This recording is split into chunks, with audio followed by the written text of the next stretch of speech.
Сайн байцгаана уу эрхэм хүндэт багш нараа. Өнөөдөр бол бидний хамгийн их хүсэн хүлээдэг багшлах аз жаргалын өдөр тохиож байна.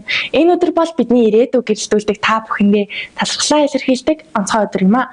Та нарын хөдөлмөрөөр манай сургууль өргөжин дэвжиж сурагчид бид ирээдүйг рүүгээ итгэлтэй хасгаж байна.